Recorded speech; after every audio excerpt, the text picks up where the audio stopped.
Hey guys, as some of you may know, I recently put a poll on Twitter asking if I should include fiction on my channel, and the results were an overwhelming yes. I basically want to have a broader range of content for you guys and think that adding some good creepy fiction would help keep things fresh. Now, don't panic if you're only into the true creepy experiences, as they're not going anywhere. I really had a lot of fun making this video, and I really hope you enjoy it. Especially with our favorite season upon us, what better time to include a bigger range of stories? As always guys, don't forget to subscribe if you haven't, share with friends, and smash that like button. Thank you all so much, and I'll see you in the next one.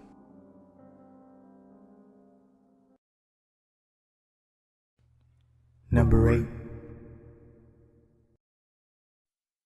I hate it when my brother Charlie has to go away. My parents constantly try to explain to me how sick he is, that I am lucky for having a brain where all my chemicals flow properly to their destinations like undammed rivers. When I complain about how bored I am without a little brother to play with, they try to make me feel bad by pointing out that his boredom likely far surpasses mine, considering he's confined to a dark room in an institution. I always beg for them to give him one last chance. Of course, they did at first. Charlie has been back home several times, each shorter in duration than the last. Every time, without fail, it all starts again.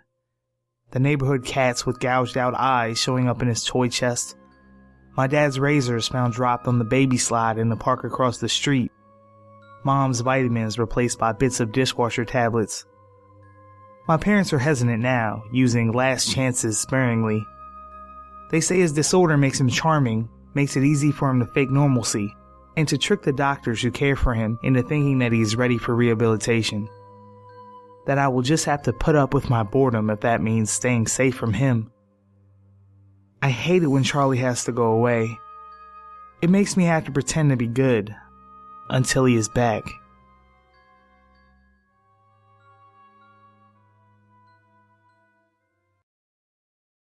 Number 7. I used to live in a small building downtown. One of the reasons I moved out was the bad neighborhood, including this guy in the apartment next to mine. He's a weird-looking guy who mostly kept to himself. Around midnight, though, there was frequently a strange noise that got on my nerves. It wasn't loud, to be fair, but I'm a really light sleeper, so it was hard for me to get my eyes shut, with the little bumping sounds going on and on. It reminded me of high heels walking about, but not as loud, as if the person causing the noise was actually trying to be silent. After a few days, I realized the pattern was always the same, like a recording played over and over with random intervals in between. And that went on for the better part of a year, always the same sequence of bumps, slowly tattooed into my mind, sometimes for hours straight during the night. It was only several years later, helping my daughter with her homework, that I learned a little bit of Morse code. She knocked on the table with her knuckles, and a shiver immediately went through my spine as I recognized that exact pattern. When I asked her what it meant, she laughed. "It's the easiest one, Daddy," she said. "It's the one to call for help."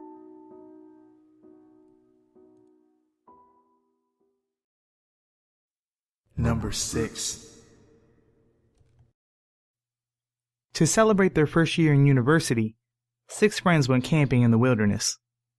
After driving for several hours from the nearest town, they discovered a lagoon nestled beside a cliff ideal for diving.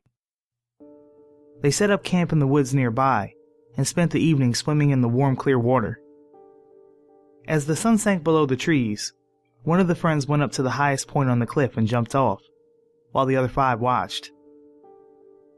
Their laughter slowly subsided as they waited for him to surface. It only took half a minute for them to dive in after their friend.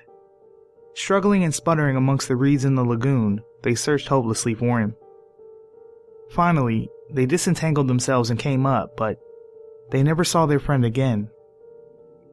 Heartbroken, they returned to the city and passed a strange and lonely year in which their only solace was the knowledge that they would return to the lagoon to honor the anniversary of their friend's death.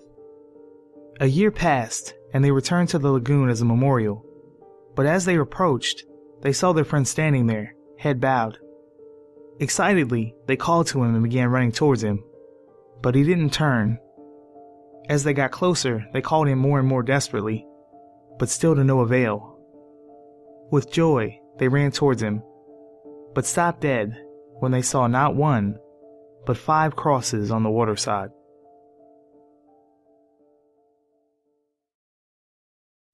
Number 5.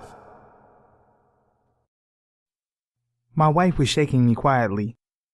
I looked around the cabin. The girls must have gone to bed. The fire had burned down to embers. My glass of scotch was still in my hand. Something is tapping on the porch. Then I heard it too. I grabbed my axe and lit the lantern. I opened the door expecting a raccoon or a skunk, but instead found a boy about 10 years old. He stared at me petrified for a moment, then bolted down the path through the woods. I gave chase. He was losing me, but I heard him tumble to the ground, and I leapt on top of him in a rage. "Why were you knocking on the porch?" I screamed. "My uncles told me to," he stammered. I was no longer angry, but confused. "Why?" I asked. "To get you out of the cabin." Number 4. Julia knew she was smart. She was one of those clever children, the kind of child who figures out early on that parents aren't all-powerful and all-knowing. The first time she realized this was when she got scared. There had been a noise in her room, coming from under her bed or from her closet. Julia ran down the hall crying, "Mommy, Daddy." "What's wrong, honey?" "I think I heard a monster," Julia glubbed. She expected them to comfort her, or roll their eyes, or get annoyed. Instead, they jumped up immediately and raced to her bedroom, where they checked under the bed, inspected the closet, and tested the window lock. They poked, prodded, and scoured every inch. Julia caught on quickly. She knew what they were doing. By taking her fear seriously, they were showing their little girl that she was safe and loved. They had probably read about it in some book. But the lesson Julia learned was that she had power. Thereafter, waking her parents became a nightly event. Julia would scream and cry, they would rush to her bedroom, and Julia would hide her grin behind tears. But not once did they ever complain. One night she could stand it no longer, and she burst out laughing when Daddy fell down examining the light fixture, as if a monster could even fit up there. "What's so funny?" he asked, rubbing his backside. "You," Julia smirked. "You always believe me." But Daddy wasn't angry. He just looked at Mommy. "Once," he said quietly, "just once, we didn't believe your brother." And Julia, an only child, did not sleep well that night.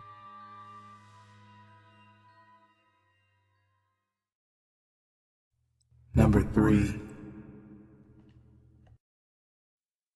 The Moores are having a baby. I glanced up from the table, surprised. "They got the okay?" My husband nodded. The paperwork came in today, so I heard. He lowered his eyes in sorrow. "Poor Joanna. She's only 53. A bead of sweat dripped down my brow, landing on the cool concrete floor of the bunker. I tried to remind myself to be thankful for this place, this concrete tomb, but it grew more difficult each day. Perpetuum Technologies, the company that sprung up just in time for the largest nuclear war the world had ever seen, had designed the vault to sustain 1,000 people, for as long as it took the surface to be inhabitable again. Exactly 1,000 people. Poor Joanna indeed.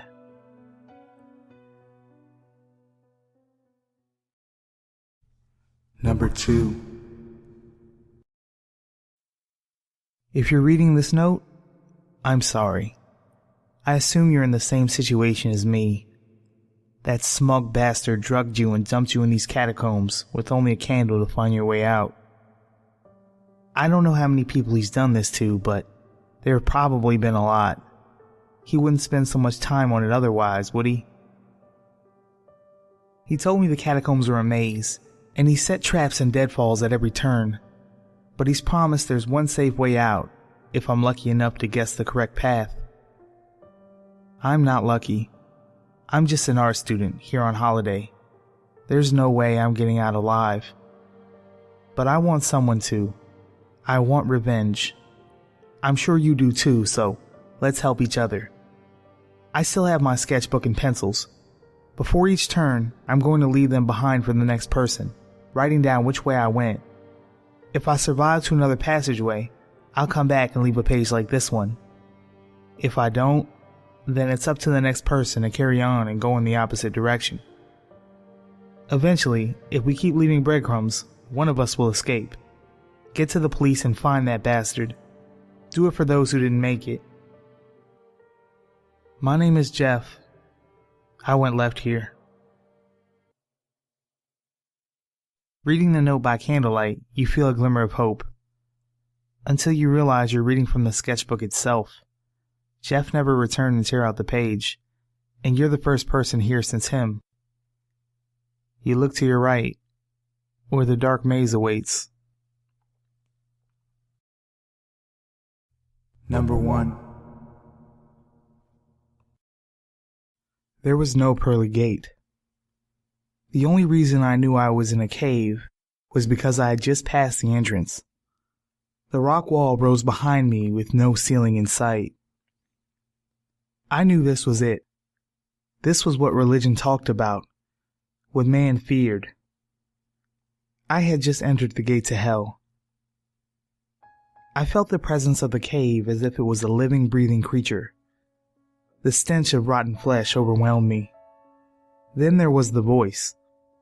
It came from inside and yet all around me. Welcome. Who are you? I asked, trying to keep my composure. You know, the thing answered. I did know.